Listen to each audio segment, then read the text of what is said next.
Karibu sana to another episode of the Tunado podcast. Thank you for being here and joining us for another one. This is episode 5 of the podcast. 5 episodes in, 5 episodes in. Tano 5 tena. Let's make it 10, guys.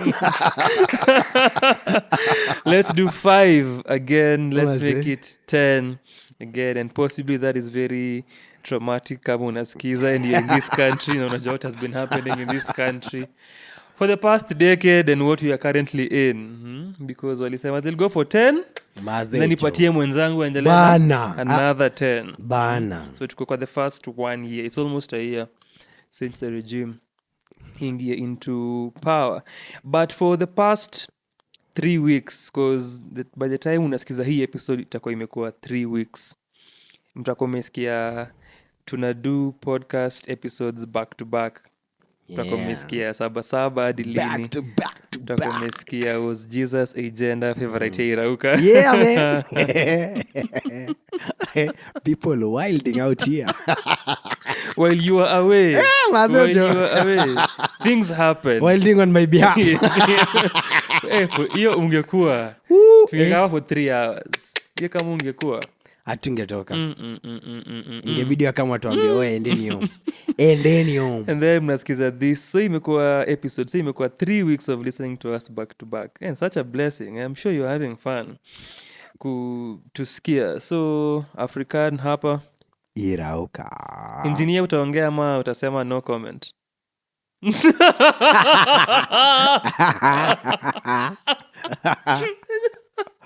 Engineer tangu last episode amesema I have to protect myself.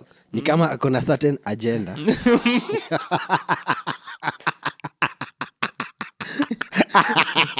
Ulikuwa unangoja ku have a ball with this one. Mimi nakwambia ni makosa sikuwa last week. Ningekuwa. We would have burned this house down. Burn it. We would have burned it down.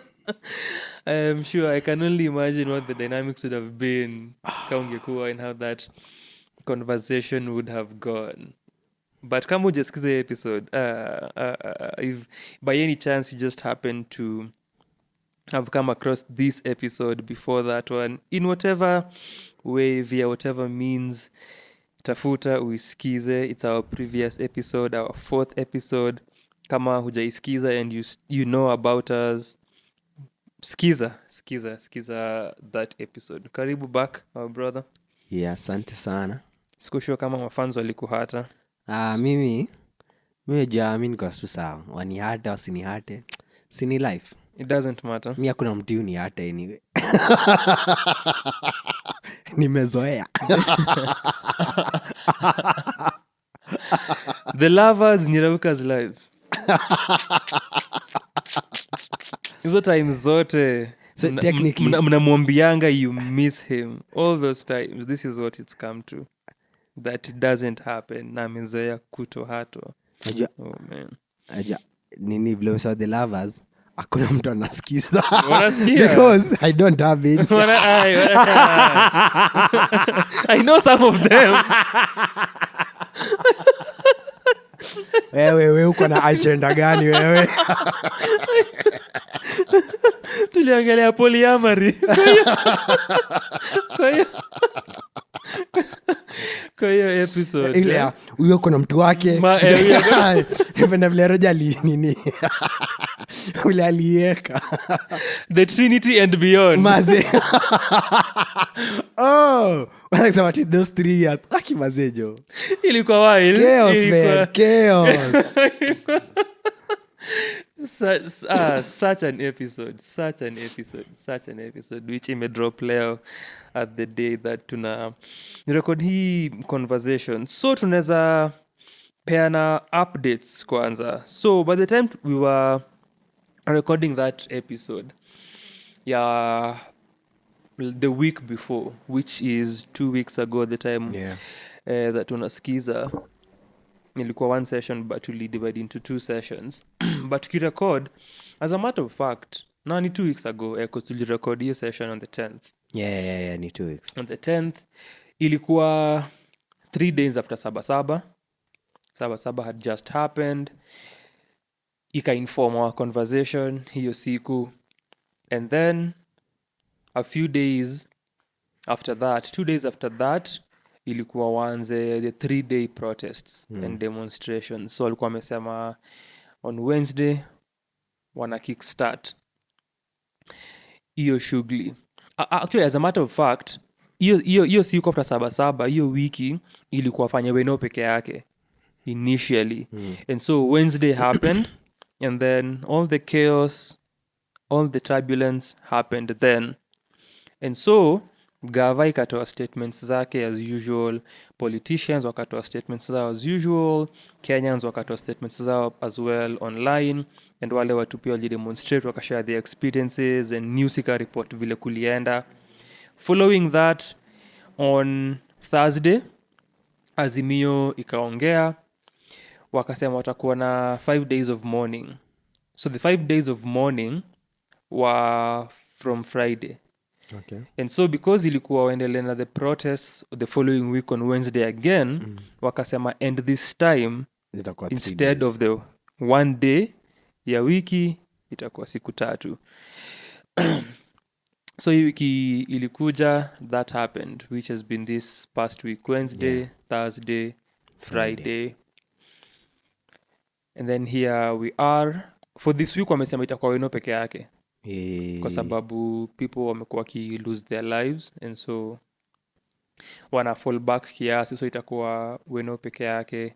Gava imesema bado wako on as usual, and even hiyo siku last week on Wednesday walisema watakuwa vigilant, watafunga entries za tao, wana watch.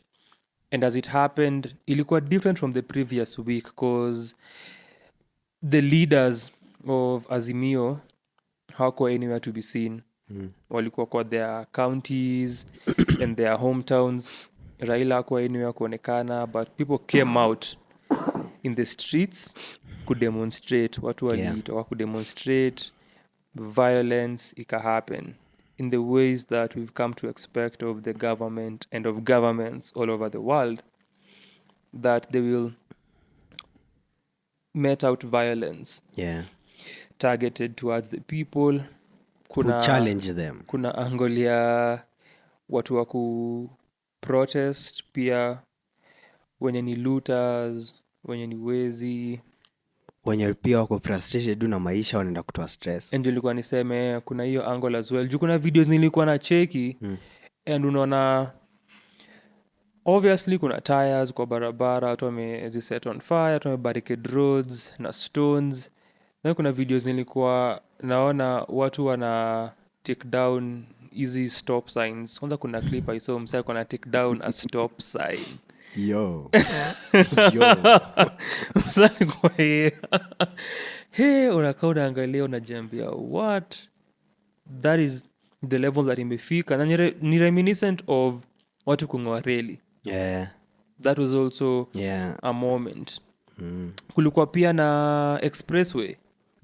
Ma flower pots. Totally vandalized expressway sides za Mlolongo. So a lot happened in different parts of the country. The leaders hawakuonekana. Raul alitoa statement baadaye akasema alikuwa ill. Alikuwa na a flu. Bodyguard wake alikuwa arrested. Babu Owino alikuwa arrested, akawa arraigned in court, akaachiliwa. Kina Kenyatta, the Kenyatta family, security yao kukuwa withdrawn for Mama Ngina. I think as of now ametoka out of the country. Jana, I think Sunday, Uhuru alitoa a statement akiambia Ruto nikujie mimi, leave my mother alone and out of this, which is something that pia alisema some time back when walikuwa na have contentions. Alikuwa anasema achana na watu wengine, kama ni mimi una target nikujie. Kulikuwa na hiyo story ya fallout za Jubilee na watu kwenda Kenya Kwanza, but by this time walikuwa shaingia into power, but that happened, if I'm getting my timelines correct. Ruto akaload the police kwa kufanya kazi mzuri of course. and dealing with the demonstrations and protesters and dissenters. vile inafaa. Kindiki pia ka double down on the same, wakasema still tuko on na tutakuwa vigilant. Politicians wa UDA na Kenya Kwanza reiterating the same statements. Watu wa Azimio kuzusha na kusema vile gavana handle history vibaya sana. Kenyans pia, we've always complained about the way the government deals with protesters, and the UDA regime see the first government to do this. Yeah. And these sentiments imekuwa shared all along, and even outside of such protests. Kama ni protests za cost of living or political protests, kuna pia other protests as well that government deal nazo in the same way, In the same manner, yeah. that imedeal na these ones. Kuna hashtag ilikuwa na trend mtandaoni, the Luo massacre, sijui kama ulicheki. That was online past week. That was also a thing, the Luo massacre, because hata outside of hizo protests, I think sijui on Saturday walikuwa wanaenda kwa nyumba za watu and wanawatoa kwa manyumba. Fuck. And when I saw that Luo massacre hashtag, siku follow up, but ilinikumbusha 2017 vile nini Kisumu iliredio. Yeah, maze. Ilinikumbusha 2017 Kisumu, Kibra, Yeah. Mathare. Ilikuwa intense, and kulikuwa na helicopters and aircrafts za gava, na heavily armored cars. heavy Ni kwanza zile nilicheki, zile zilikuwa Kisumu.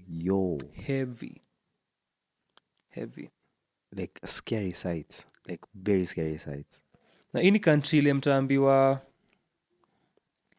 we know about the ratio ya police to civilians. Yeah. Wenye wanafaa kuwa wanatupatia protection, and how it's very unbalanced. Ka ratio ya teacher to student, Yeah. ka ratio ya doctor to patient. The same story over and over. So mtaambiwa that is the case, which is true. Polisi wako na delays in payments kama teachers.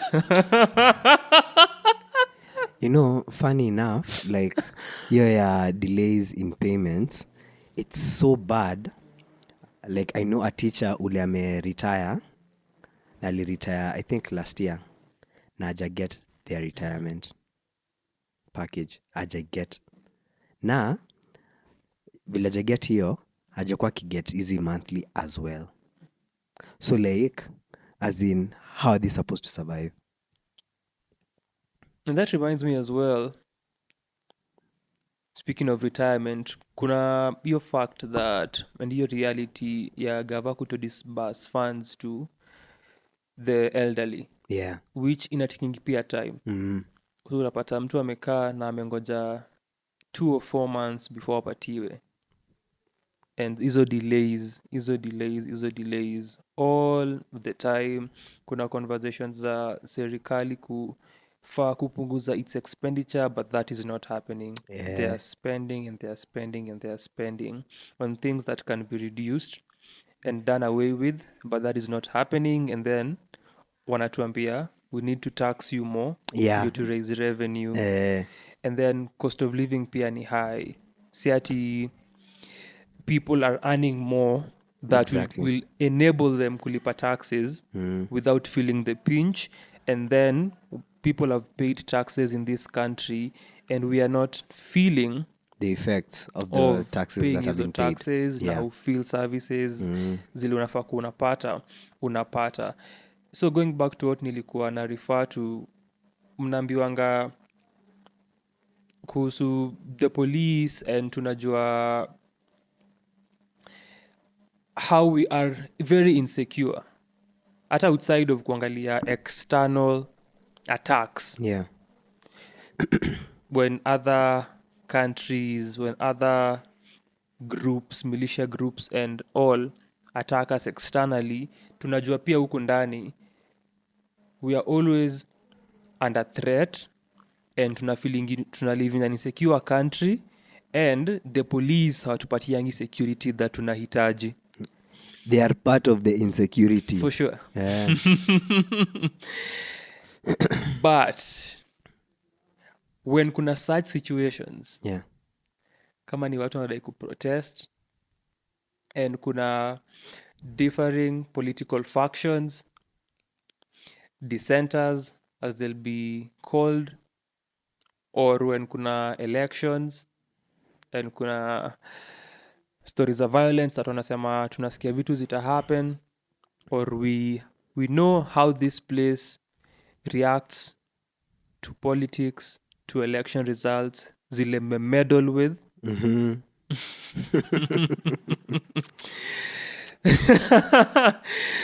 So mna preempt and mnatuma troops to these places, and as you've said, heavily armored vehicles.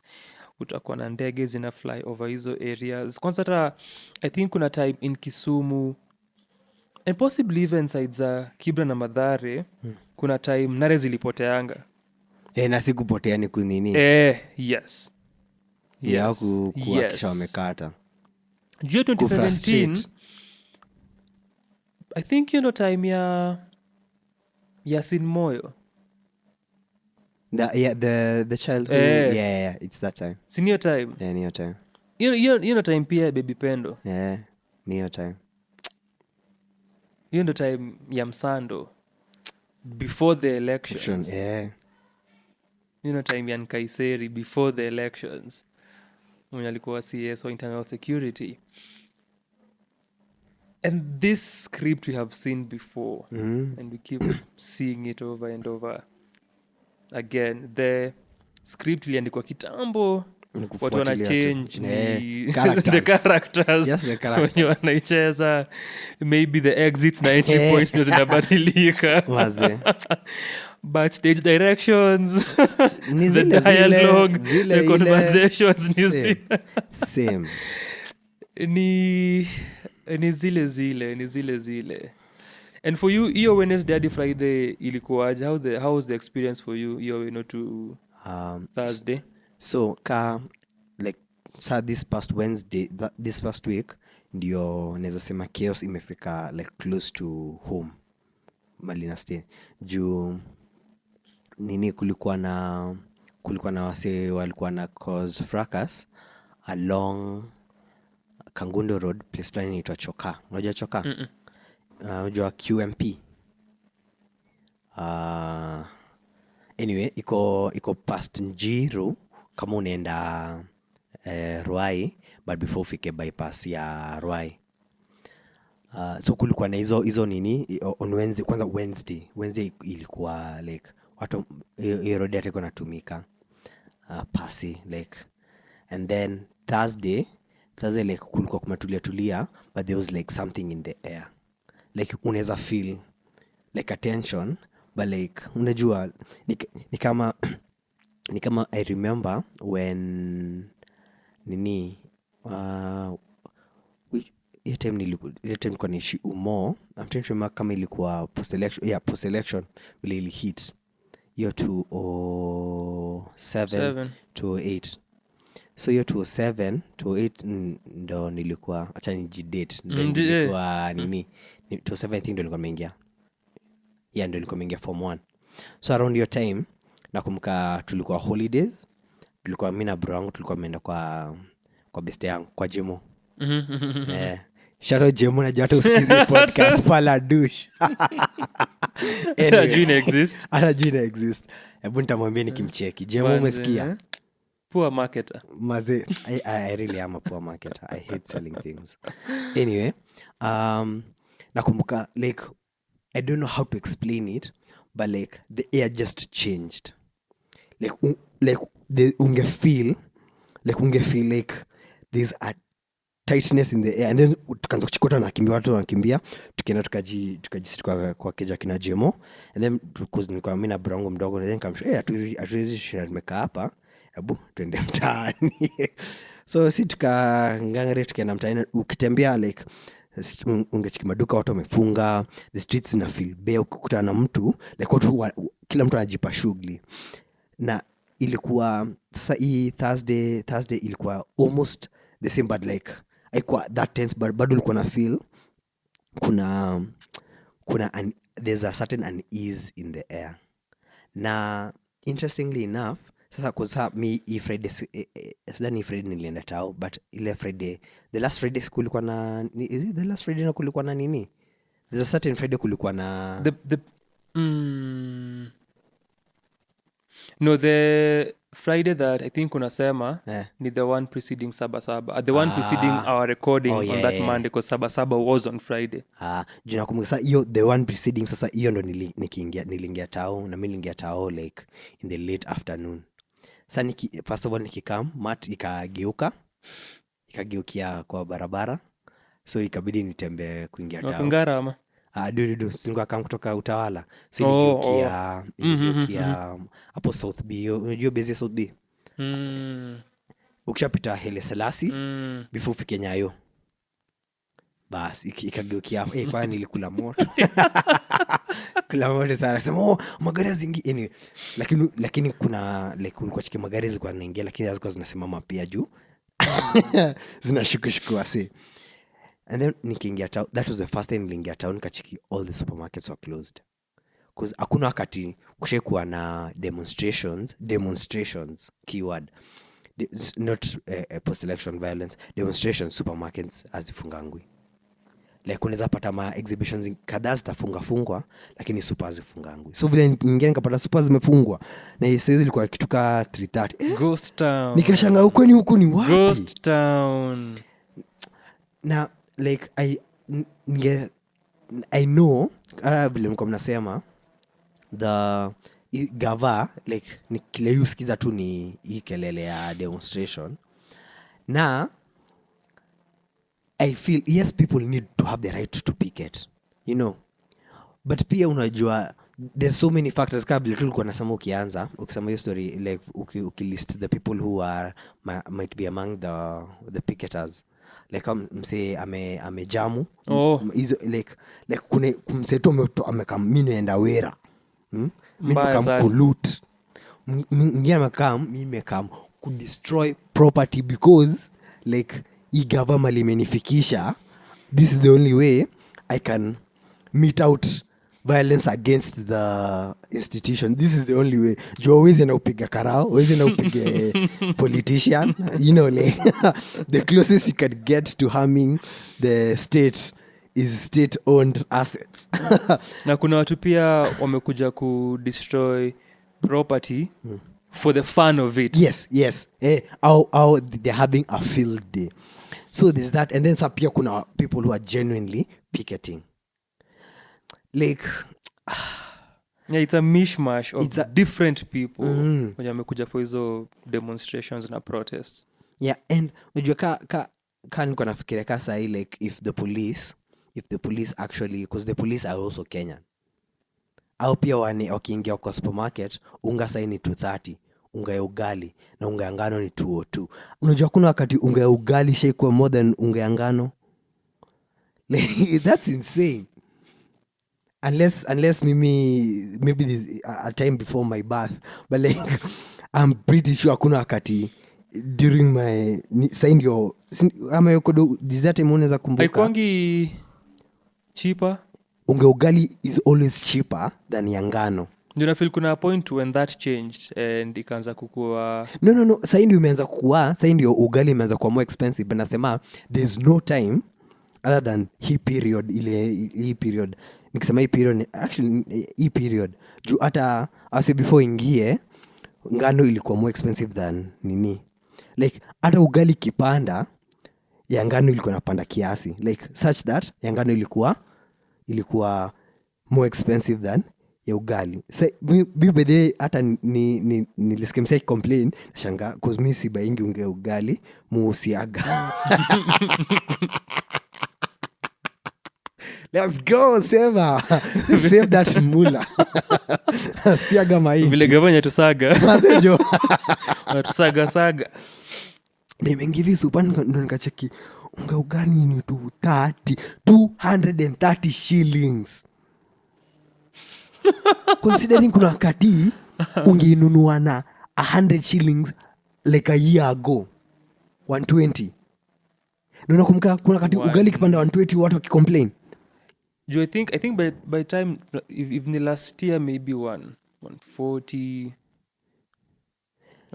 or the years the previous years. Wajumana mimi nasema 120 kwa sababu hiyo time hii ugali ya kusiagwa ilikuwa inauzwa nini less than 100 shillings.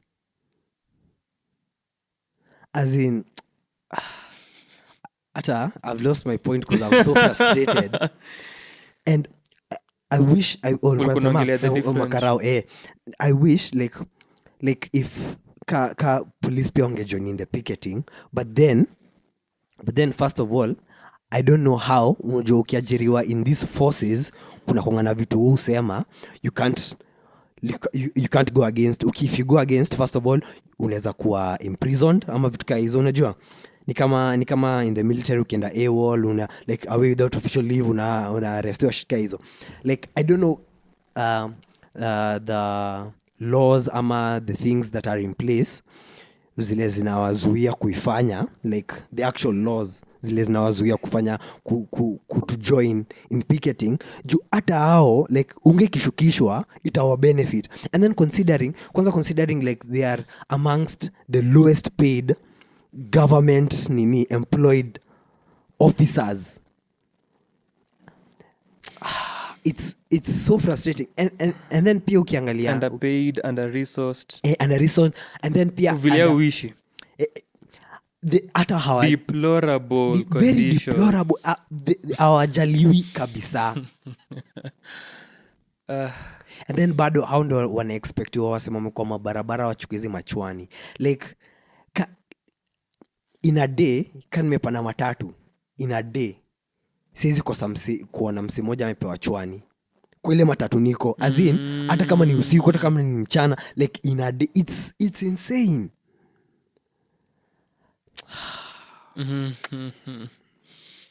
Nimeona sukari kilo 2 inaingia punch like tusiongelee sukari. Mimi vile ilipanda bei nilikuwa juliza kwanza kama beka keki zitatengenezekaje kwanza kama beka. Mimi sukari kilo 2 punch as in hiyo ni nusu tao. Menda kwa sukari hiyo aje acha ukinunua sukari 4 kg atenge imeenda hivyo. Mayai tray moja ndio hiyo close to punch. So ukinunua sukari kilo 2 na mayai tray moja thao imeanguka. You're done. Hiyo ni thao kwanza uweke kando. You are done. Watu wana expect tuishi aje? Unajua kuna watu wenye in this country they spend hours kuunda tenga moja. Yes. Kuna watu they'll spend hours and hours and hours of toiling and sweating just to kuunda tenga moja. Kuna watu in this country walipi rent ya tenga moja. Tenga moja ni a lot kulipa rent for them. Sindio? That's what you mean. Like na watu kuna watu na live in areas and spaces of this country ile tenga moja ni rent ya miezi kadhaa.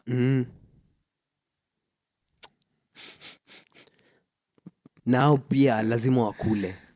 Because like food is a need. Yes. It is a need. As in, hawezi sema utakaa tu hivo like utaishi on books.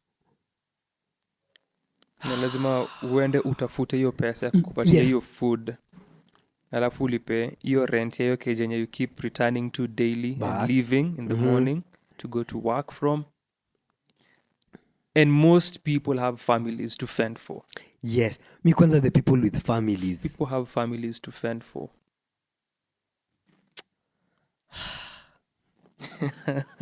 Yo, shout out to you if you're listening and you have a family and you are able to support them in these current times and all times actually for that matter. Unajua kuna times when the economy imekuwa manageable here and there. Kuna Yeah. times bei za vitu zimefluctuate tukiongelea unga. Kuna times as you've said, Yeah. 110, 120, 130, 140, ingia 180.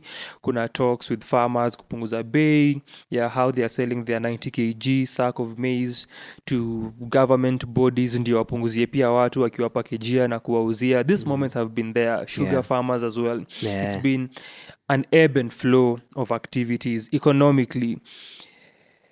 And it's always happened. And a majority of the time in this country, tumekuanga na difficult economic times. From that time, kulikuwa na 2007 to 2008, hata outside of PEV, kulikuwa na recession around your time.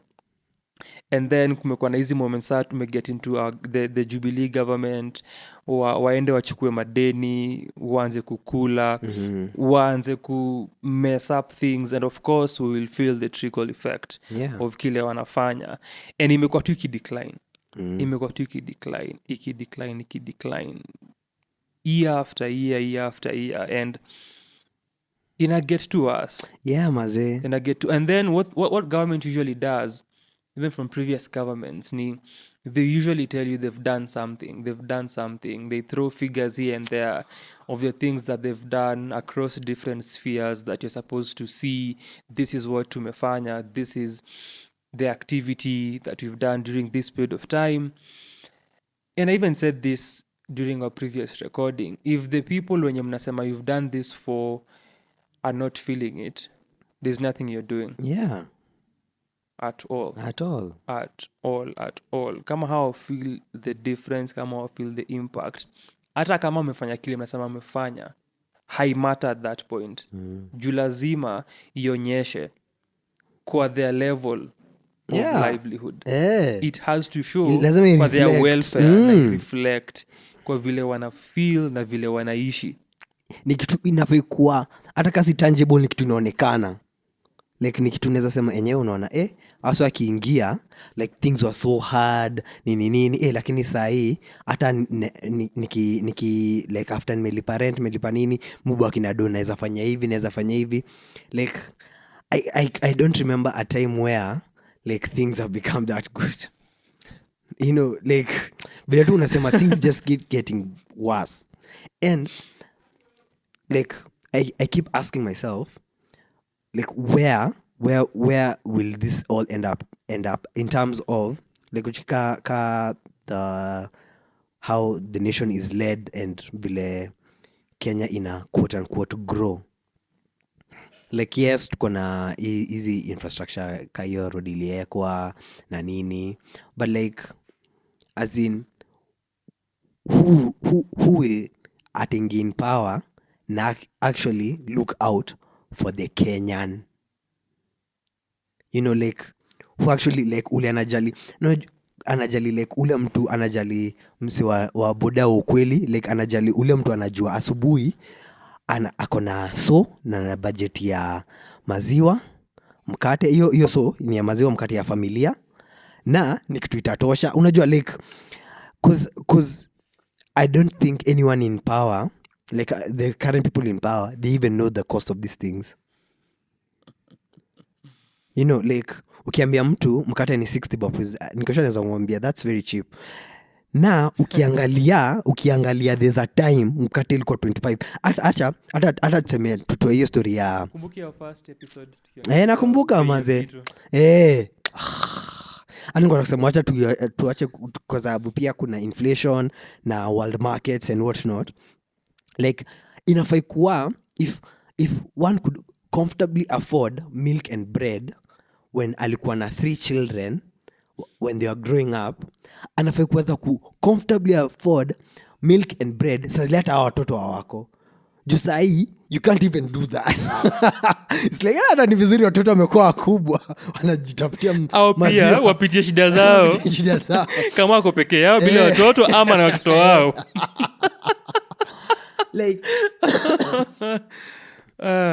Like something has to give ama kabla tu vile unasema cost of living, if more money was injected into the economy such that ina circulate vile, like vitu zimepanda bei but watu wana make more money to be able to afford it.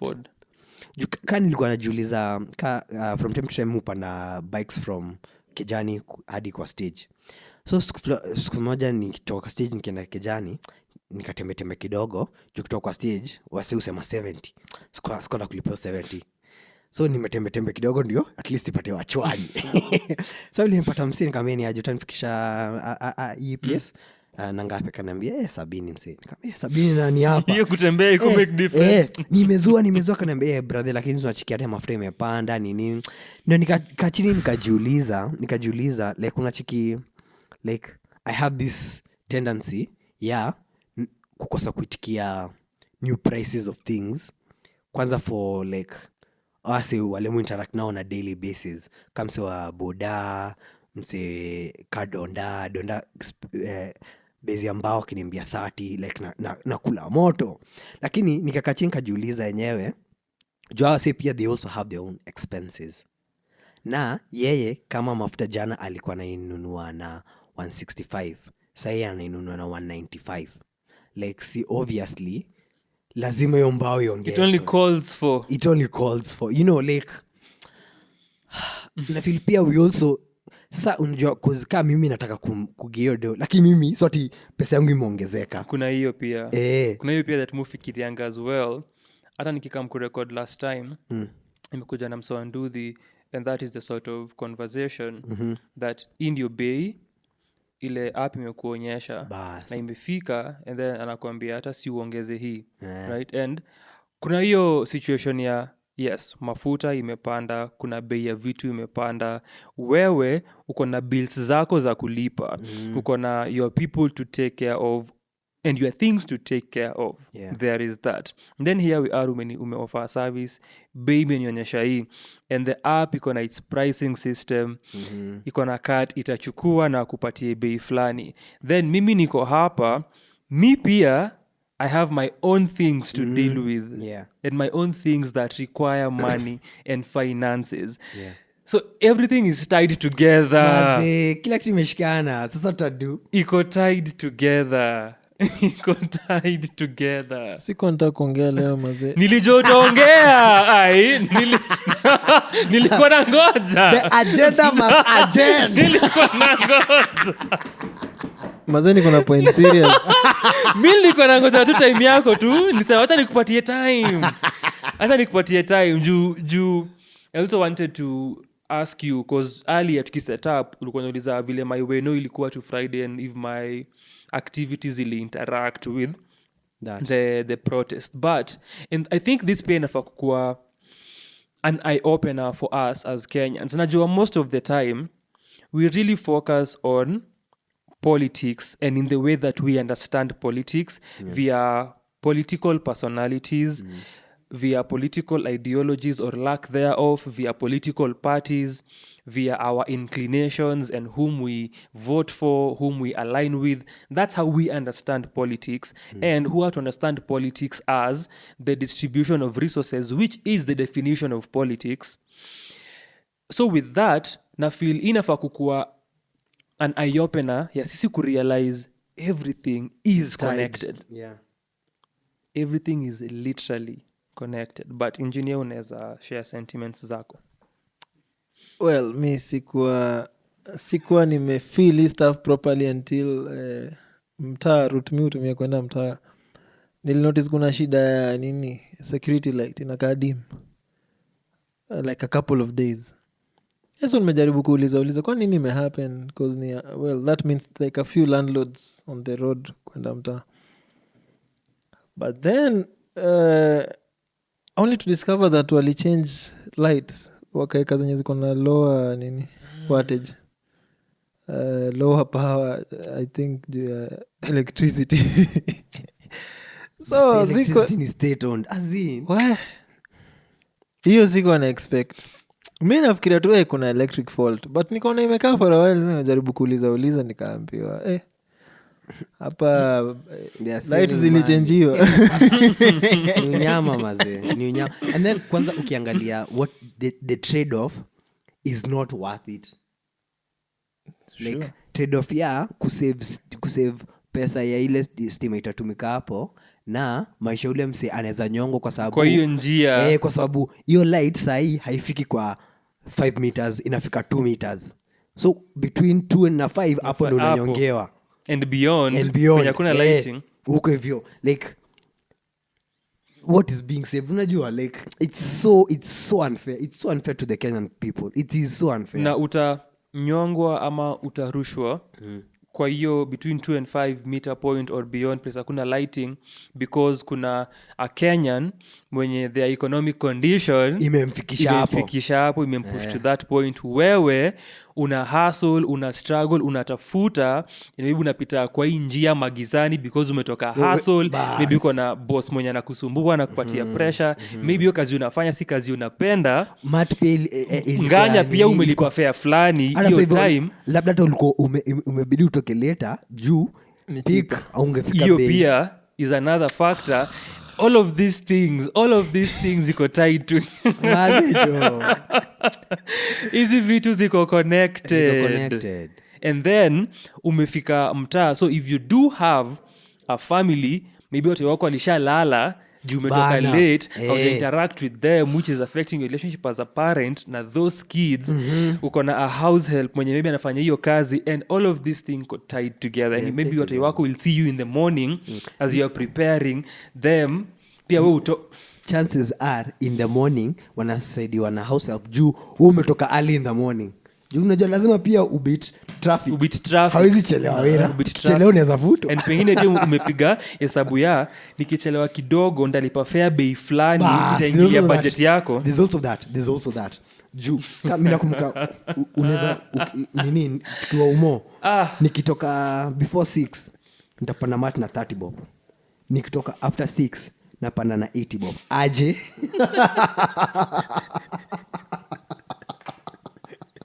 Time is money literally. Time is money. Na ukilipa hiyo 80 bob utaenda kwa jam, ukilipa hiyo 30 bob utafika tao bila jam. Very quick. Sahiyo like it's insane. It's insane. Alafu nini your Wednesday to Friday ilikuwaje? And your situation pia kama ulikuwa mtaa, the environment, the air ilikuwa inafilaje? Mi hood yangu basically I would say they have, I think they have never protested from my thinking. Community yenye na car around maybe because of politically wamekuwa on the good side over the years. The only time was only protesting or they perceive they are yes. I can tell they're suffering but I don't think wamefika level ya kuprotest yet. Maybe wana try to figure out tutaingilia wapi, at what point do we join the others, or maybe wanaipea time. Kuna idea that let's give time. There's also another idea going around, but I noted that kulikuwa na disruption ya business for sure. Kuna main road hapo, but normally wana look right na left juu kuna wasanduthi. Yes, lane ni one way. It doesn't look right and left. Ni one way lakini lazima muangalia right and left mse. Sababu unaangalia nyuma pia kwa sababu ujui msatokea wapi. 360. But for once nilikuwa na cross to, yani una cross to juu hakuna hata magari vile. So I realized hiyo effect iko felt na me by then naishi Nairobi metropolitan, slightly out of regular Nairobi. It's like 20 something kilometers from the city center, but business zilikuwa interrupted. I think suppliers wa groceries walikuwa kidogo low in supply. Yeah, but kulikuwa na some commuters, so kulikuwa na wase walikuwa wanajaribu kustudy environment, onekana wanaweza transact ama wachore. Personally nilikuwa na work from home most of the rest of last week, lakini nilikuwa cancel several appointments specifically because of that situation. So nikaangalia tu nikaona hiyo effect by the imefilika far and fund wide. Hata ukitaka kupretend hujaifeel, you'll just be fronting because for real kila mtu alifeel. And then so I really thought Friday I niliingia CBD jioni, but I really thought Friday was going to be the grand finale because the environment hata online ilikuwa a bit nasty. There was a lot of hate speech na nini. For me ni trouble kidogo because unaweza una post alafu uende uangalie comments maze stuff imeget nasty, imeget tribal, na nikafikiria hii stuff haifai kuget tribal because right now kama wale malandlord wa stima mazee wamereduce wattage, nao ni landlords basically, like these are not people who pay rent but wamedecide hiyo light kidogo it's too bright na nikaa vile electricity inaenda wanaweza wattage level. But basically everything in the country has kind of dimmed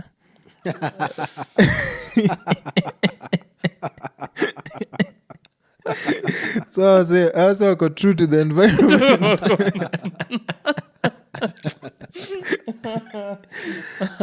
Mi hiyo expression ndo mi nilifeel zaidi ile the fact that landlords maze of all the people, unajua wase wana pay bills kama ABCD nini, wase wana rent ndio wanaongeanga about these things, but now if landlords now join in and be like hey, okay hiyo power ni mob. I just realized that okay this one is real, but I'm also looking to see how far we can go na hope that kutakuwa na less fatalities, and I hope the police will behave around protesters, which I was also to mention earlier as another outcome ya hizi protests ni hizo fatalities that zimetokea. Something else pia ilikuwa ni mention ni kulikuwa na karao mwenye alijidisguise as a media journalist kushika protesters. There was that as well. Watu wa media pia wakasema how detrimental that is to what they do and their line of work ni disrespectful, very disrespectful. And hizi ni zile tactics zile gava inatumia employ. Right. And so kuna fatalities, families are losing people are losing people, and tunajua as long as kuna protests going on this will happen.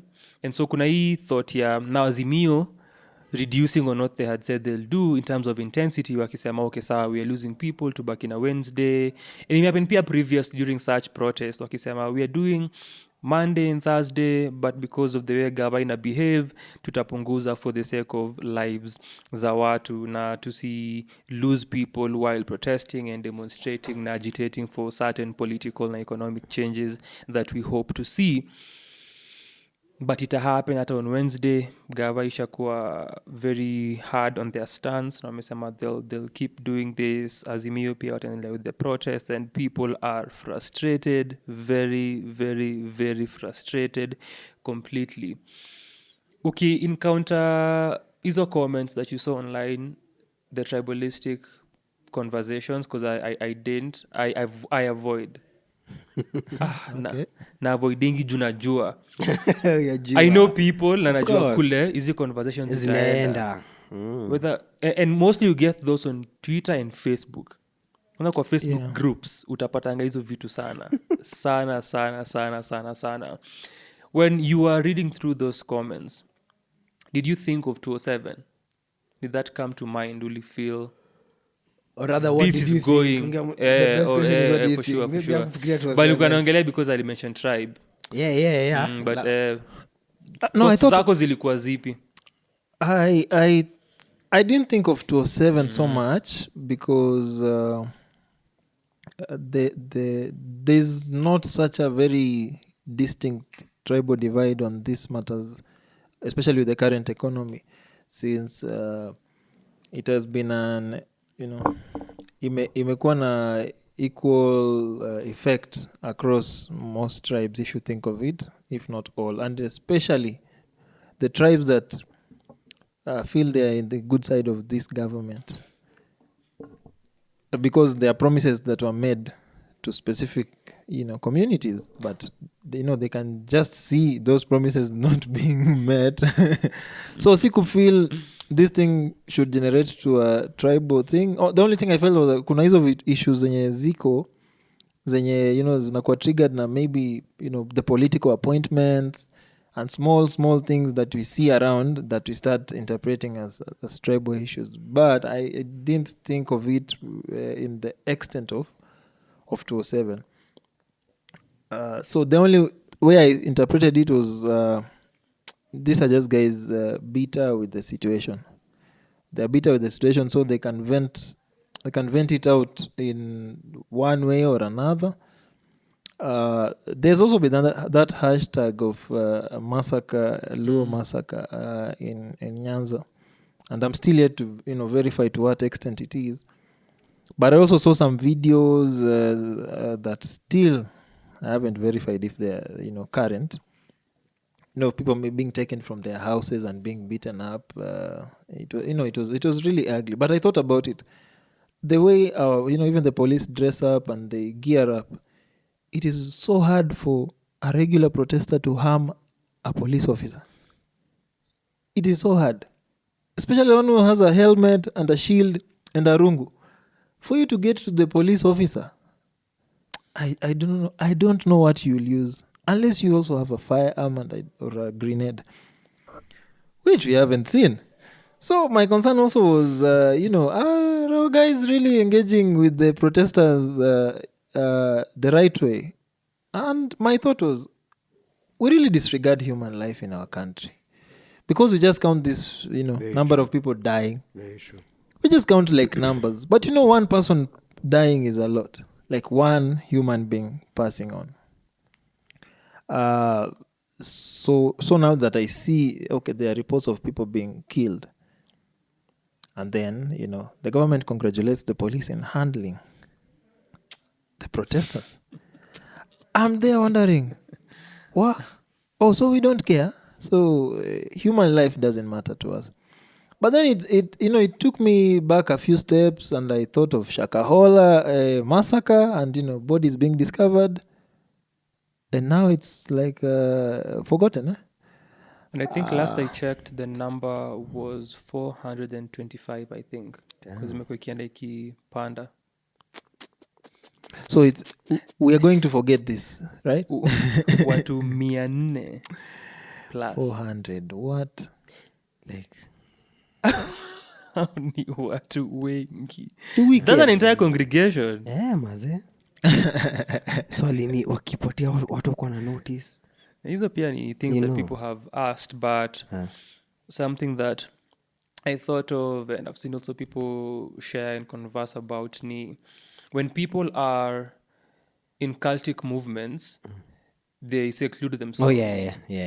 And then pia society inakwanga okay, saa tuachane na yeye ama yako kwa vitu vyake. So there's that as well as one of the factors. And ulikuwa unasema something pia earlier kuhusu the way the government treat protesters, radicalize watu. Yeah, definitely. You see, we forget that a lot of these people have sort of nothing to lose.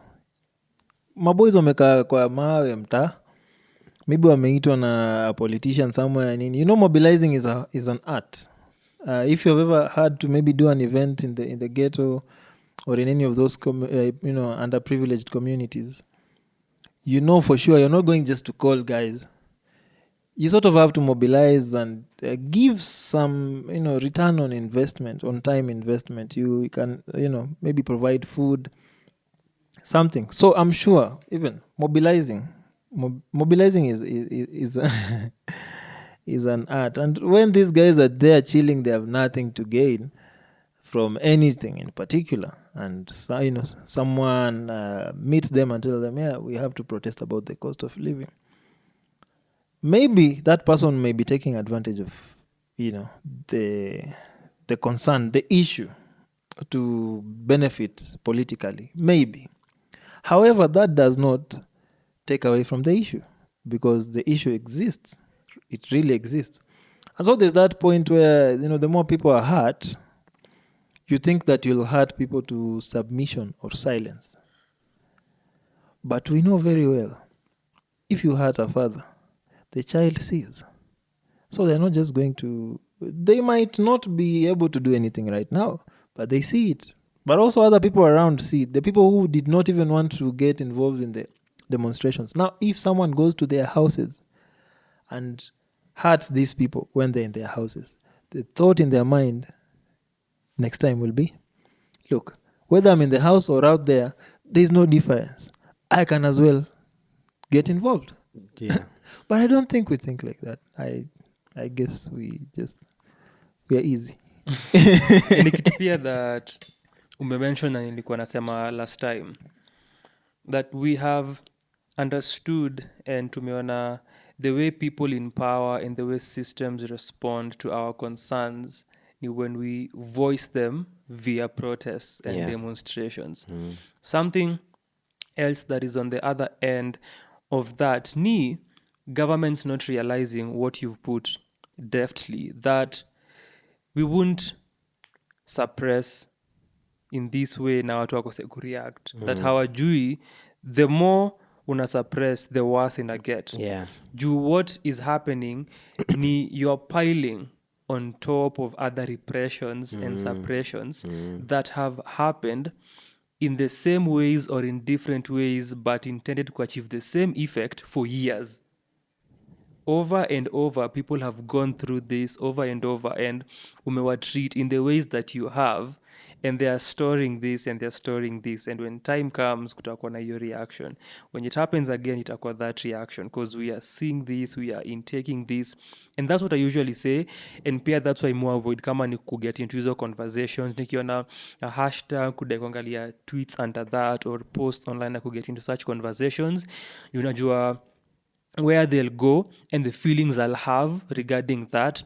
But na feelingi, we don't understand the immensity and the intensity of how this affects our collective psyche and our collective consciousness as a people, and the repercussions of the same whenever we keep going through the same experiences and experiencing these things. Hata kama ni we umeona a video ya msee akiharasiwa, msee akiasoltiwa, msee akimadwa, and we see this over and over and over and over. So then to understand its psychological effects as a people na pia governments. True. And then pia na feel unaona vile umesema hiyo ya the more zina happen, the more like wana radicalize people. Na feel pia hiyo effect ya ku radicalize people, it should be like na feel it should be more than already it currently is, because like Kenyans have this tendency to like ostrich themselves, you know, like wanna bury their head in the sand, like mimi hiyo si shughuli yangu. Umse vile analiwe trouser niko sure litusio mkarao akiprotest, niko sure alimtemea mate na akafanya vitu mbaya ama alikuwa naiba. Mimi niko sure, you know, like it's not like mtu akiprotest hafai kufanywa hivyo, you know. It's always mimi hata like mimi hata ningeenda kuprotest mimi siwezi fanya kile mse alifanya, like and I we need to kwanza tuachie kwa ostrich, and then pia we just need to be kinder, because na feel ukiangalia ina maana that ukiangalia ile ya mimi siwezi ifanya, of course wewe huwezi ifanya, like wewe uko kwa nyumba unaona mtu akifanywa hivyo unasema mimi siwezi enda town, bali uiangalie uone ni mtu anafanywa hivi na kile anafanywa, we can see it's wrong, like you know it's wrong, you know the police do not have the power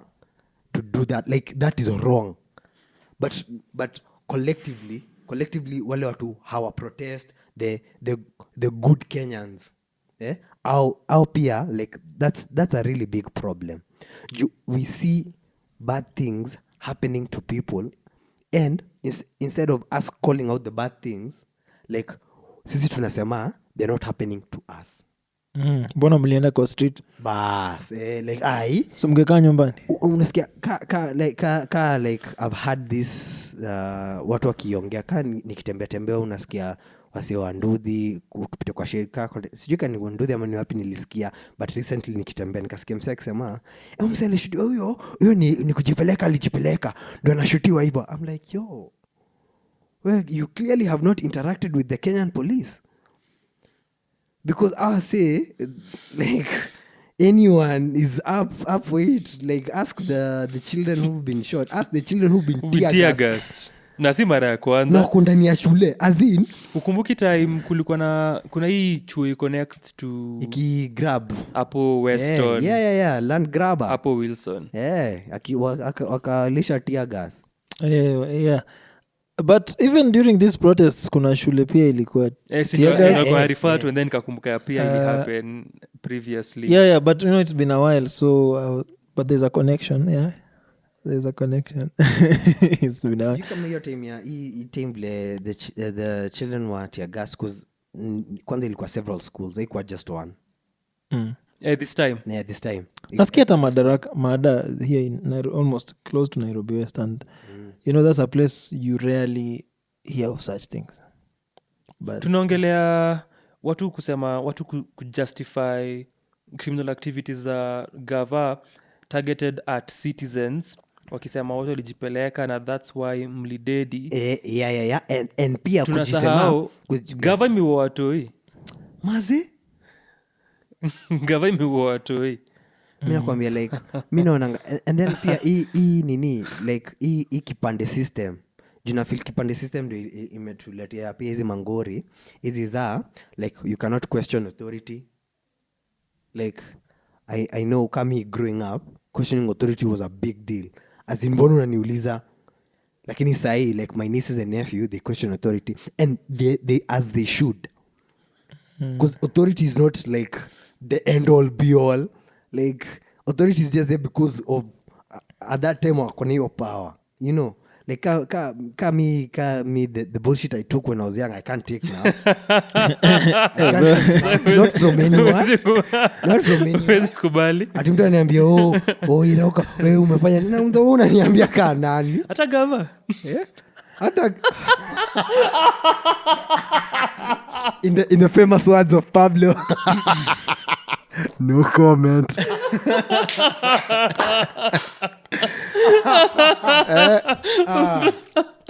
Hata gava by the way ni vile tu the only thing they'll do ni either wani imprison, wani torture kama wani imprison, ama wani made, ama even worse wani frustrate financially, like unajua, or in many other ways, or they plant some kind of nasty evidence on you, and then waseme wewe msali fanya hizi vitu. Like unfortunately pia like the state as an organism is very powerful. It's very powerful. It is very powerful. It is so powerful. I actually was expecting the state to deliver on promises to the acha jokes wewe. Ulikuwa expect your power to manifest in terms of them fulfilling. I was waiting for particular promises. Still waiting. But don't kuja kuona hiyo power. Still waiting. As far as promises. If only. Are there solutions? Are there ways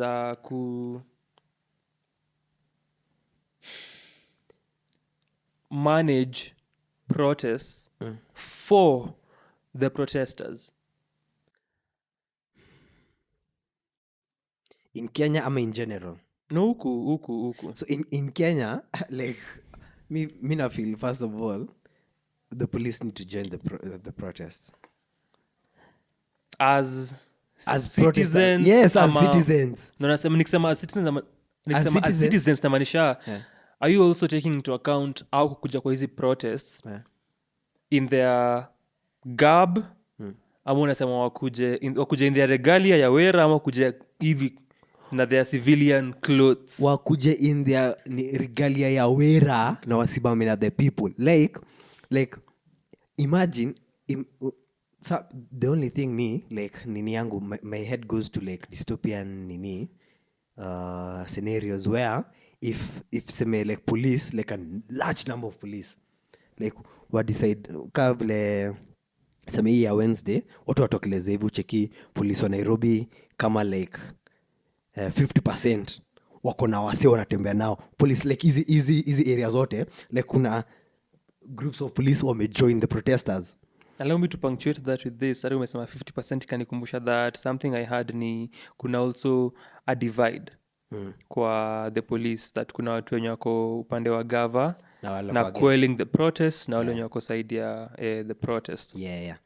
So and then so obviously wakijoin wase first of all wase ni wengi.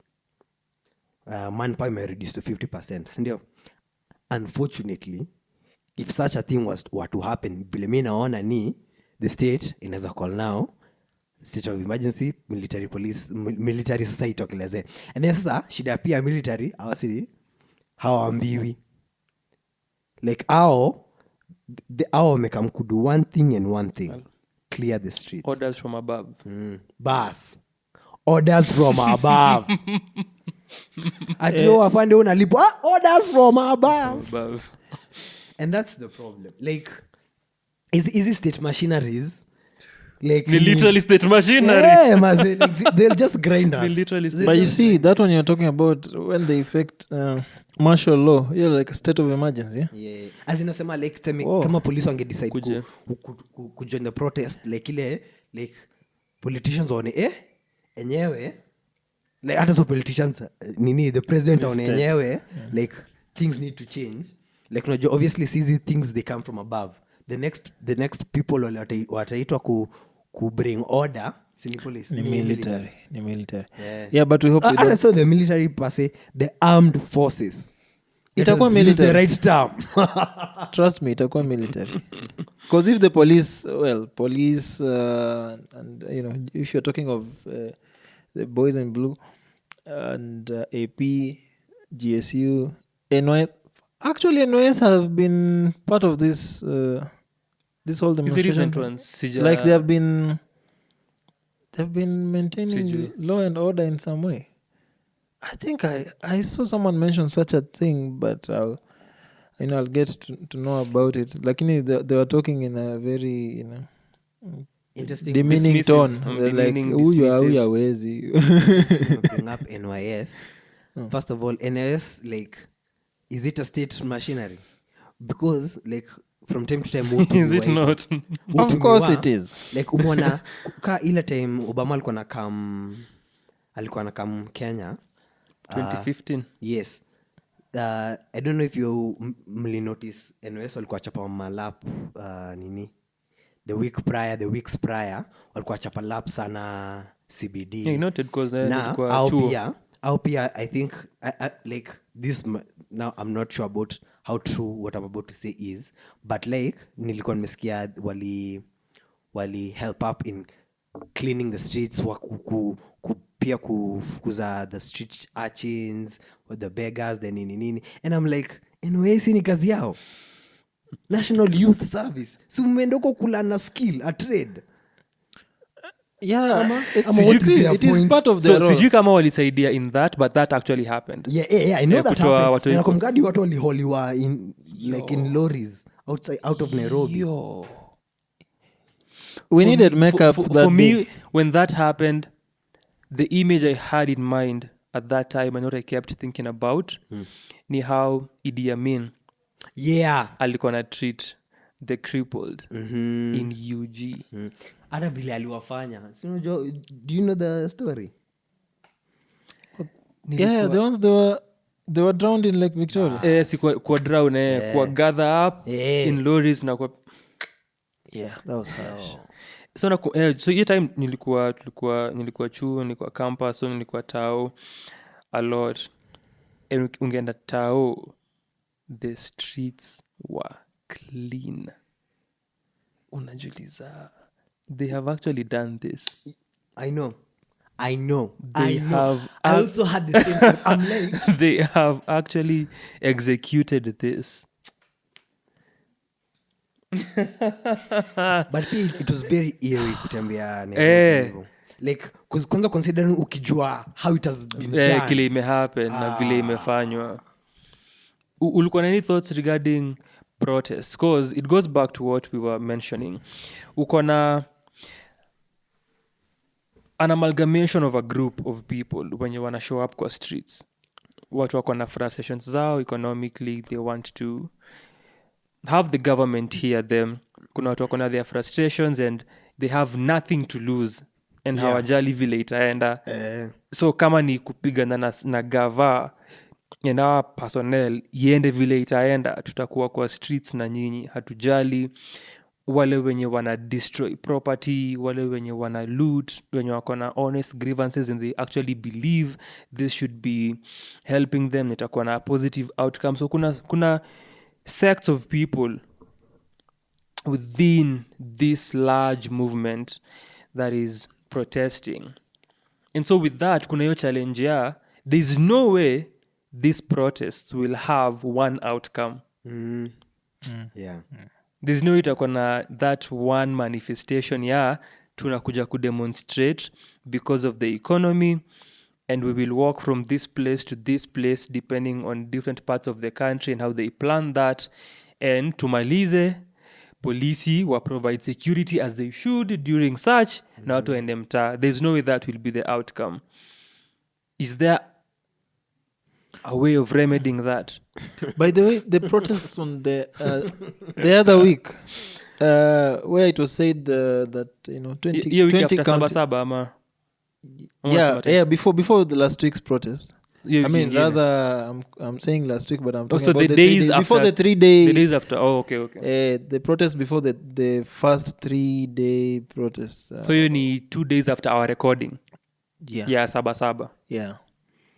There was that one which was it was joined by, they said, according to the news, like 20 counties joined Yes, in. ilikuwa hiyo. Yeah, and the Matatu Association. There was a go slow. The guys played the football and the stages.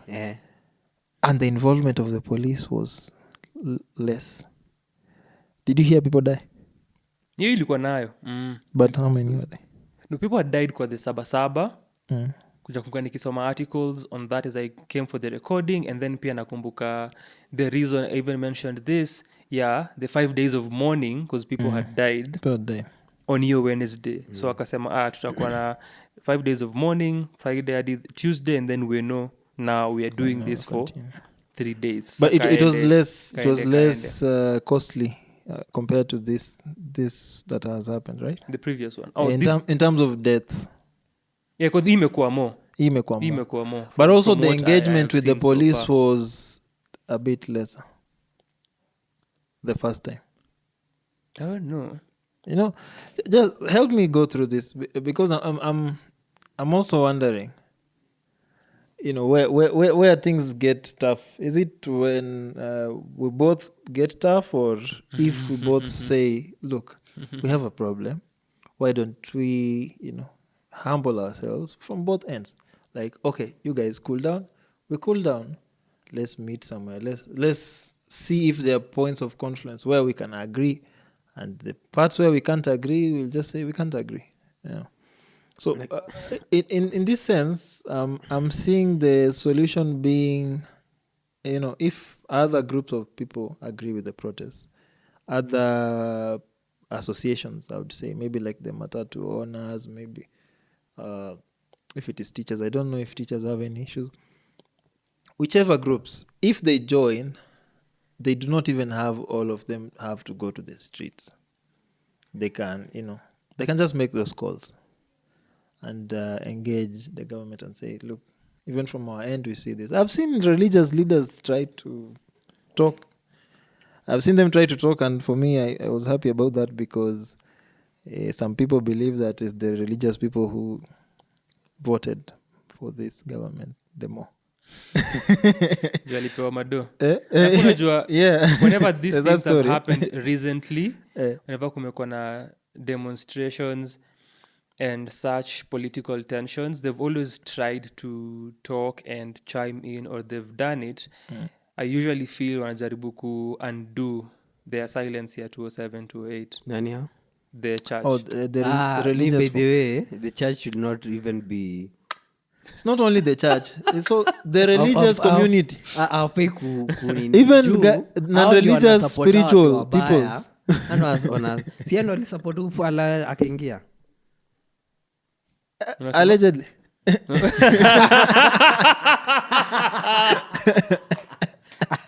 It is alleged. But it is plausible. I feel wanafaa kuwa involved. Waendelee tu kula nini sadaka. Sadaka. Because like watasema nini, watakuja tuambie nini kusema kweli. If they are not picketing, what are they saying? If they're not joining in the picketing, what are they saying? Is picketing the only way? As in, see, this is the answer. You're actually answering. That's your answer. Picketing is the only way. Like currently, like unaona kama watu tunaweza kaa chini watu waongele, like kuwe na actual dialogue. I think they will eventually. Yeah, I think it's just hakuna any other way. Hakuna any other logical step. Lakini following the demonstrations and protests that is where it will lead to. Yeah, lakini unaona mimi nikisema dialogue, mimi siongelei dialogue ya Raila na nini juu yeye anaenda kujiongelea. Like mimi naongelea like dialogue ile the common Kenyan mwananchi na the state. Kuna actual dialogue between the two na there's an agreement. Like dialogue itahaviwa na people who are talking on behalf of the mwananchi. Yeah, na they won't even like ndio watasema unga nini but like it won't be that, itakuwa their own agendas. Na me na feel to the only like, well, not the only but like a big answer picket like kuonyesha like people kwanza watu wakiacha kwenda wera vile kumeuliza other than you watu ku like how watu wanaweza picket aje. Wachiki vile umesema bring up your story ya ile time on Wednesday, that Wednesday where matatu terminals watu walikuwa those go slow. Go to go slow. I believe if there's like a nationwide matatu go slow wakisema umejoin the picketing, that will make a difference. That will make a very Possibly. big difference. Yeah, I agree. That's a good plan. Hata earlier ukiongelea supply ya groceries alafu watu kuwei kuona kama watapatia in certain activities of that day, nilikuwa nafikiria how the transport sector is usually an integral part of our day-to-day lives. Yeah. Na pia nilikuwa naifikiria ukiongea vile mat zilikuwa zinatana around, which pia hiyo day tukiongelea saba nilikuwa nasema nilinote ungeangalia area za kuingia tao vile zilikuwa zimefungwa and ungeona barabara ziko empty. One of those was hiyo njia ya kuingia Mudhuru, kuingia jiji. And umesema nikafikiria that is one sector that watu wakiamua hawafanyi chochote mtakuwa mmecripple country nzima. Hata outside of tu kupeleka watu wenye wanaishia Tiwera, just in terms of supplies and goods and services kumove. Because matatu like a lot of people kama greens introje like fruits nini ase uzi pako matatu early in the mornings nini like if those just like a go slow. Sasa shida tu ya hiyo ni shida ya like ya kupicket inakuanga kama wewe ni mse una do day by day like utadu unajua there's also that as in na pia nilikuwa nafikiria tukiongelea madonda juu cause au pia wako hapo. So that's also that actually exposes another bigger problem. This thing ni interconnected in so many ways. Jusa hapo madonda, madere and then pia bosses wao wanangoja siku ikiisha wapate kile wanapata. Watu wanafanya kazi in the fuel industry wana expect wapate kile watapata. Sisi tuna expect kumove from one place to another kufanya shughuli zetu.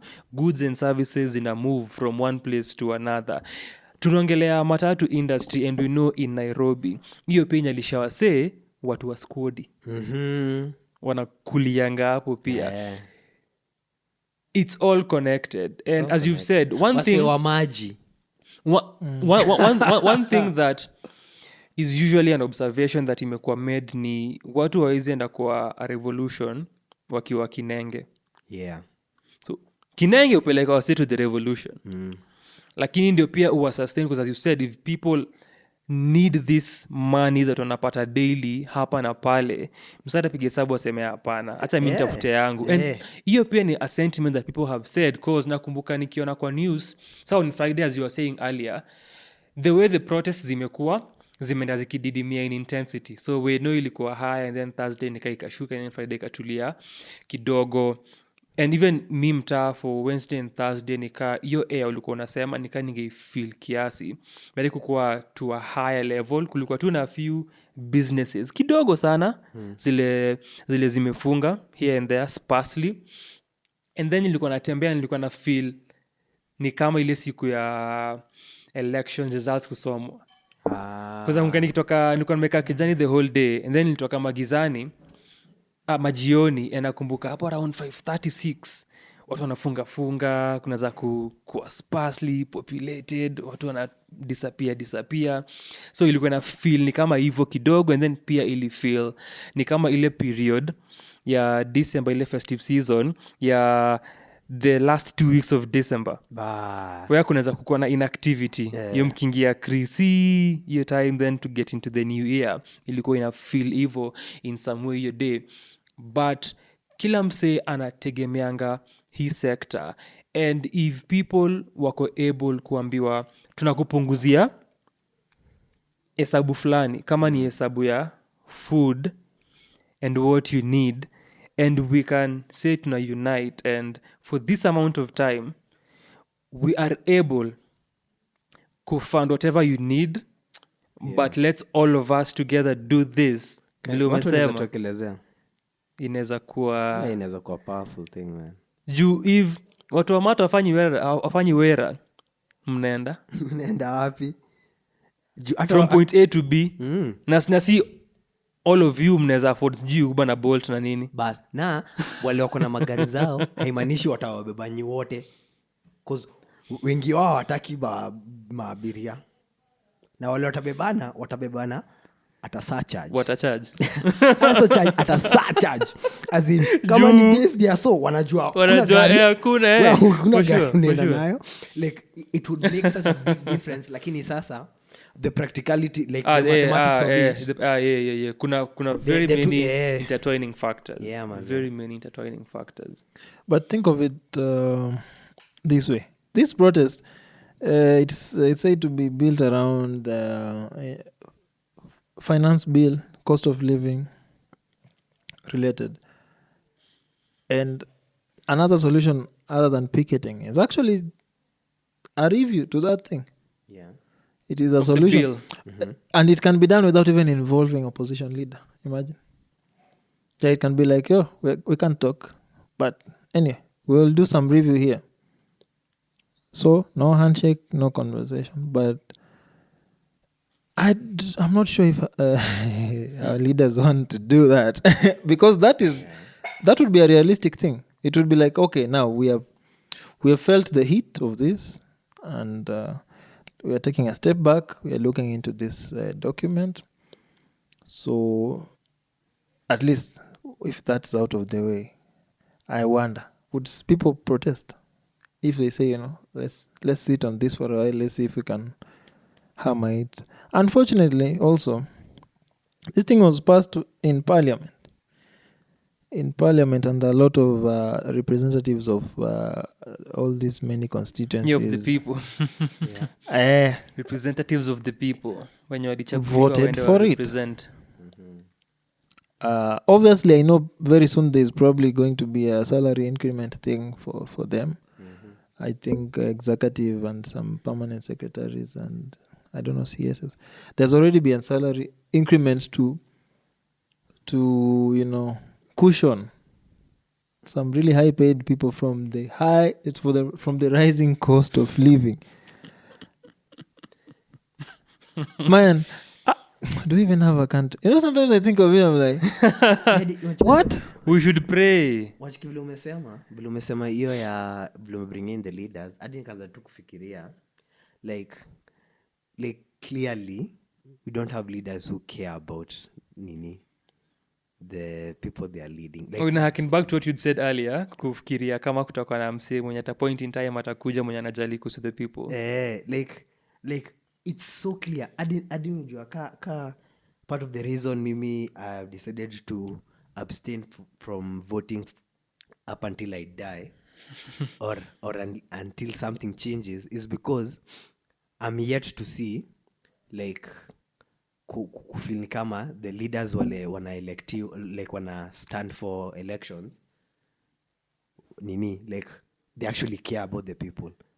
Like sijai feel like leaders hata ukicheki maybe module unafikiria maybe huyu akiingia neza nini, but unaangalia the way the chips are already stacked against them such that akiingia chances are yeye ndo atakonvertiwa, and that is usually, I don't know if you've had the time ile if you've ever had these scenarios hizi za jaba zile mtu akwambia mse ukiingia huko hivyo ndani ukiingia huko ndani wewe unaweza sosi ama utapigania mrai. Mimi na sosi ai wewe unapigania mrai kwa ni mrai atakupigania cha ufala. My turn to eat. You know, and considering that is the mentality tuko nayo kwa ground, like pia no wonder our leaders pia wako hivyo unajua.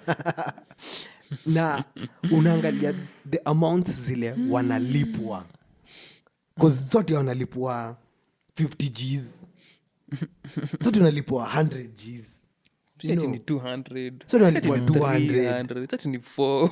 You know, like na bado as in akiipesa man, ama ni vile hatuna hii pesa ndio watujui. You know, like I usually ask myself, is it a matter of, because I know money will never be enough. Yeah? Like, is it a matter of ukishafika hapo unaona and you know you have the power to help the people? Is it that you don't care? Like you genuinely don't care? Do you forget? You know, is it planned? Like what? Mimi ningependa sana nasema ningependa kuongelesha lakini sote watanipatia hizi majibu. You know, it's so frustrating.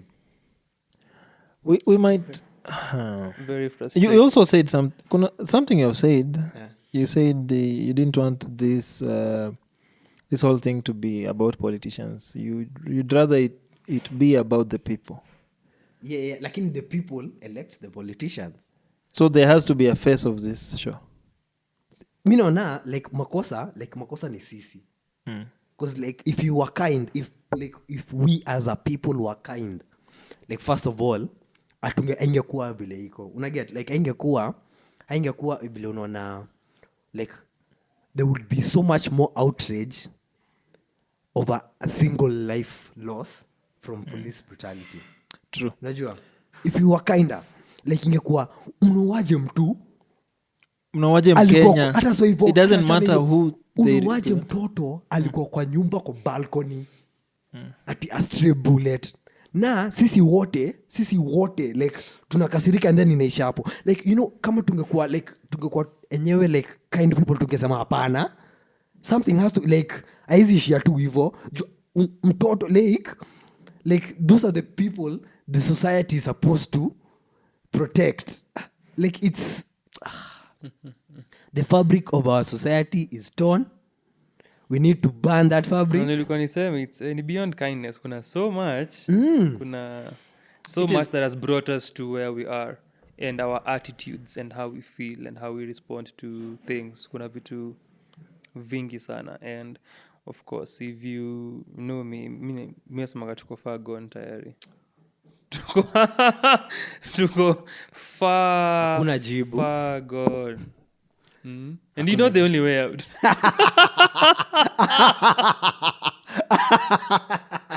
Pablo, do you know the way out? not to be said publicly. I do not know. But please say something controversial for the record.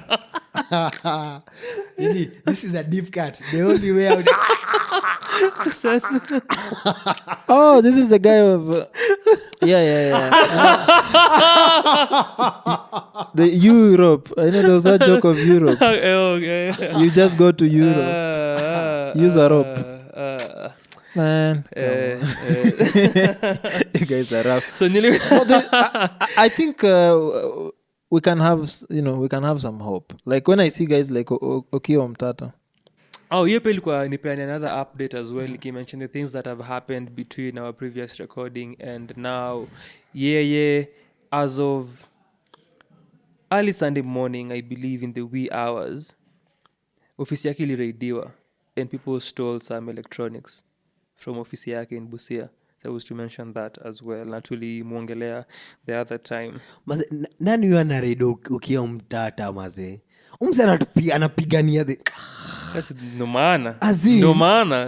Tunaingia, tuna vandalize, tuna mrob. Any possible project that you wanted to work on, maybe Sunday. Unaona? And then unajua hawezi sema ni nani lakini ni nani. Unajua? Najua huwezi sema hata wewe. Juu hata mimi siwezi sema. But like... Okay, if you are listening to this, so much has, shout out to you. So much has happened within these 2 weeks. Hata nimekumbuka kwa online. Sijui kama uliona story ya Linda Katiba. Hebu niambie. So, mnajua Linda Katiba? Yeah. So kulikuwa na an update that ili happen hiyo wiki ya tukishare our episode ya Sabasaba hadi lini, and I remembered I wanted to share this as well. Santafute hiyo tweet. So kuna tweets zilikuwa zina go on and watu wakarespond, watu wakaquote retweet wakipeana some information ilikuwa kuhusu Linda Katiba. So Bonia alikuwa ameshare tweet fulani mtandaoni and kuna msee akarespond akasema something, and then chini ya hiyo pia David Ndii, who was part of Linda Katiba and now is part of the government, akarespond.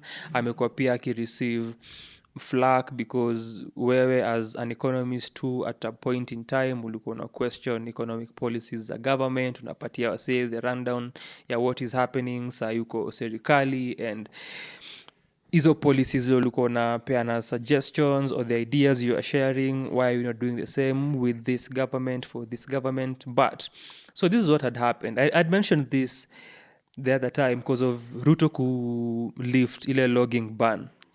Yeah. Kwanza you're logging but oh my goodness. So, anyway, endelea. Kulikuwa na hiyo, and then at the same time anasema pia that ako all about ku plant trees na ku increase forest cover. So kuna hiyo. So Boni, this is on 15th July, alisema aliquote akasema alishare a video and an article screenshot. Akasema I am convening a climate action summit in Nairobi to take place from 4th to 6th September 2023. That is President Ruto. Boni akasema he also lifted the forest logging ban which has been in place since 2018. The below video was shot in Kijabe Forest. Our forest cover is less than 10%. Then kuna mtu anaitwa @Jacob Kibwage akasema this is a commercial forest plantation and not a natural forest. Commercial forest plantations must be replaced when trees have matured. Get it correct at KE Forest Service. Then kama kuna msali mention what David Ndii akarespond. Acha kwanza nione kama kuna mtu alimtaja ndio imlete hapa. Aliamua tu kuongea. Okay, see. Kuna people they were responding to, maybe alitag Ndii or something, because kwa hii response nimesoma kuna responding to Boni, KE Forest Service and 9 others, so maybe ako part of the 9 others. So David Ndii akarespond akasema hiyo pay grade hajafika, ongea kazi ya kupaka nguruwe rangi. Unajua pia imenikumbusha tukiongelea protest earlier, nilikuwa nakumbuka kuna ile time kulikuwa na high cost of living as well a few years back, and regardless of watu kukuwa peaceful protesters, the government will still mete out violence. Yes. Because people had sat down kwa barabara Uhuru Highway. Watu walikuwa wamekaa chini. And still. And then, that was the response.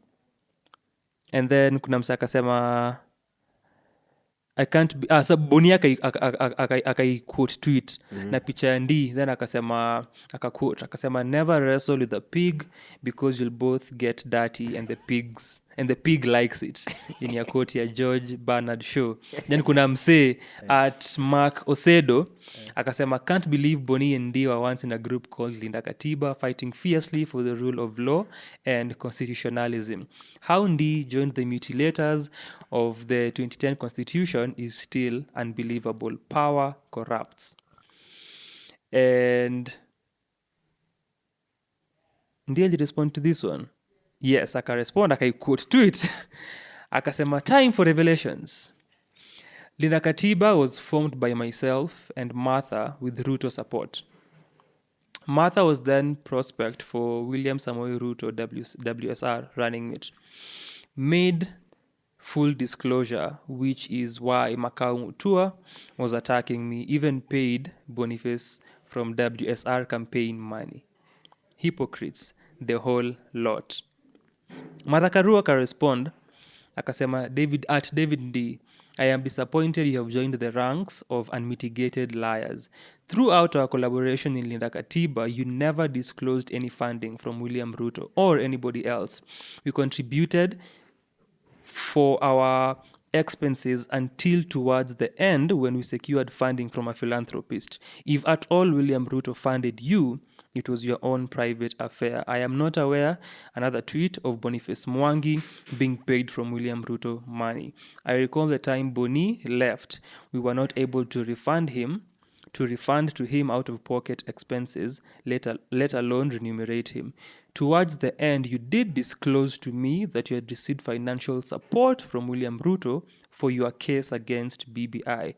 I was not a party to the said case and you were already in court when I joined Linda Katiba. You cannot drag me into your money deals with William Ruto. I agreed to collaborate with him, limited to opposing the constitution. Later, when William Ruto, through his people, and later himself, I made it clear that I could not work with him.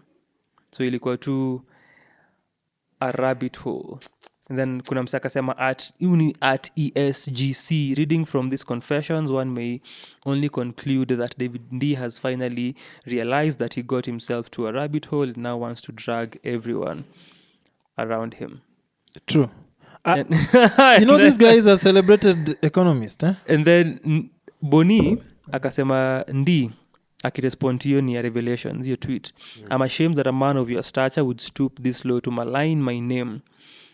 You know that I volunteered my time and resources to Linda Katiba. I even hosted and fed you in my home. Picture below. You weren't even in the meeting where Linda Katiba's name was coined. It was, if you collected money from William Ruto using my name, please account for it. Jerotich, Sei, Martha Karua, Wanjeri Nderu, Diana Ngao, Ndugu Wainaina, Ruben Kigame, and Sango Dala and Daisy Amdani are witnesses I wasn't paid for the work I did for Linda Katiba. And kulikuwa another tweet I had seen ya Jerotich Sei aki second Martha Karua na Boni as far as not being funded goes. Ulikuwa nasema kitu. Yeah. He's said to be one of Africa's best economists, which ranks him just a somewhere in the moment world. finally before you go. And get your tweet. Yeah, Jerotich say, Dr. David Ndi, do not sacrifice our reputations on the altar of your running battles with Boniface Mwangi, who I know did not receive 1 cent for his work with the Linda Katiba. We were and still are volunteers. In fact, you and I submitted a funding proposal, not to any politician, for our Linda Katiba mobilization activities in 2021, and those activities are still running, administered in a structured and transparent manner with effective controls. If there were any funding that you accessed in the name of Linda Katiba, I am not privy to it. Go ahead. This situation of David Ndi sometimes is almost, let me not say heartbreaking, that's a bit extreme, but he's considered one of the greatest economists in Africa, which puts him somewhere in the world also. And I've seen his ideologies around things, and I must agree. Whoever ranked him as one of the best economists must have had sufficient evidence to show so. The only problem is the guy who has recently also said the government is wasteful. I think there's something he quoted, that government is wasteful. And he keeps saying some things you'd almost wonder if he works with the government or against the government. But I like that small bit of honesty that he's expressing when he says, things are like this. The government doesn't have money, A, B, C, D.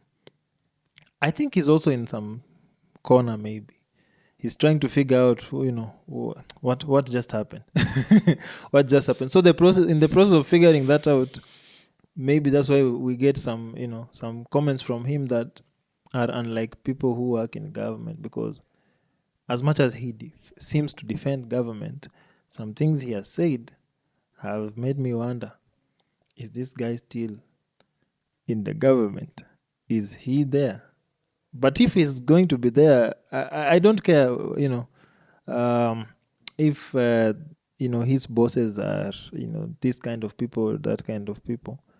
If he can just live up to being that good economist, we might be able to see some of these things come, improve our country. We might be able to see that. Because I know he was on the other camp 5 years ago, the election before this previous.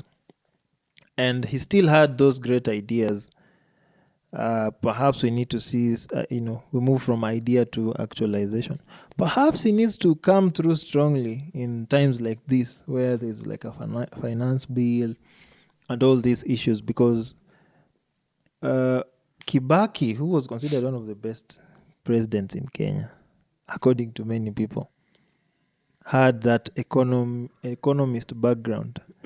And during his time, a lot of people say they thrived economically. So maybe this guy just needs to act himself properly. Maybe. Kuna thoughts Niko na thoughts. za kulinda katiba? Sisi za kulinda katiba. Of course not. Nini juu like mamraia ka I don't simjui, I don't interact with kile anasemanga more often than not, so I wouldn't say like I know his leanings. But it's funny that Kibaki is known as, like, to most people, like ama vile yuchukuliwa as the best Kenyan president, na during his tenure ndo kulikuwa na nini PV, like, like he's the best and the worst. like nini mbaya na sisi. Like umse ndio that's the best you can do so far. On a grand actually, scale of things, ukiangalia the 5 and ukompare na urank. No, sikatai like sikatai kiloto nasema, but like mi ukinizana ndio the best. Hakuna, wote ni wabaya. What do you mean? Plus kani kazi yao ni nini? Like I get the kuambia mse kufanya kazi yake, like umefanya kazi poa, but like that's your job, ni duty.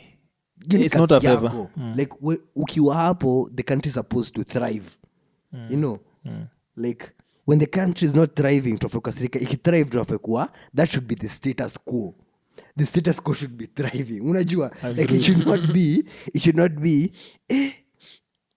ni kubaya, lakini angalau tuko na barabara. Hata kama siwezi nunua sukari, angalau naweza lipa excess kutumia.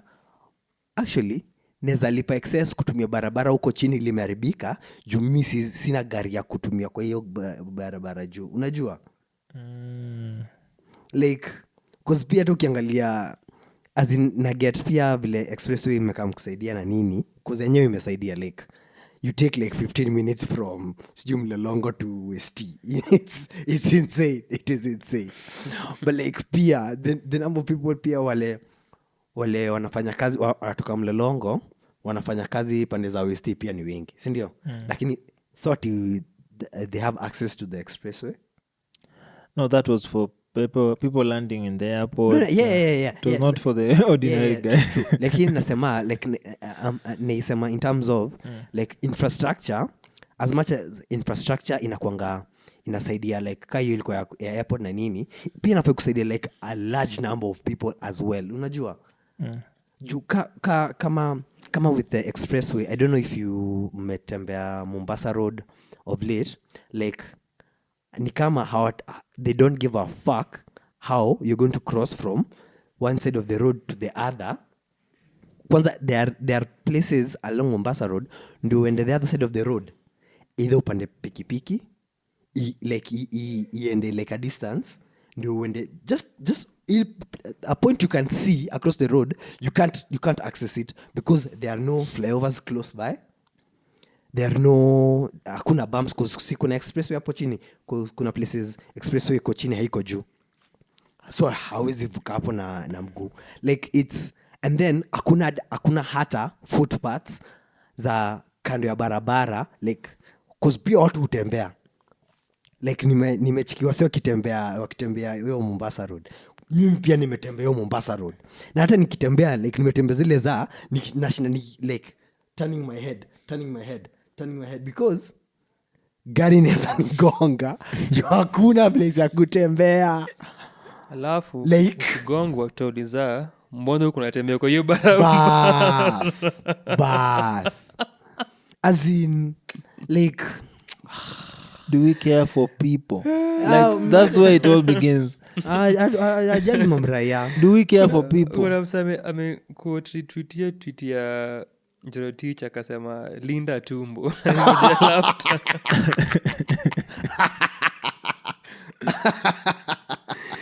Linda tumbo.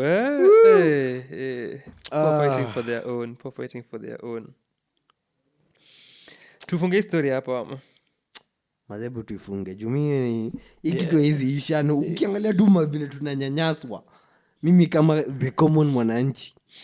Kuna kitu uko ndai to cover, so nafikiria tufunge.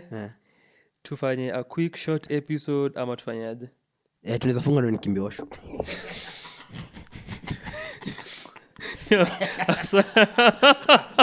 Na obviously kesho utaiweka. Si ndio hai ona huyu. Siko. Uncut raw. Yo, asante. Title of the episode. Uncensored.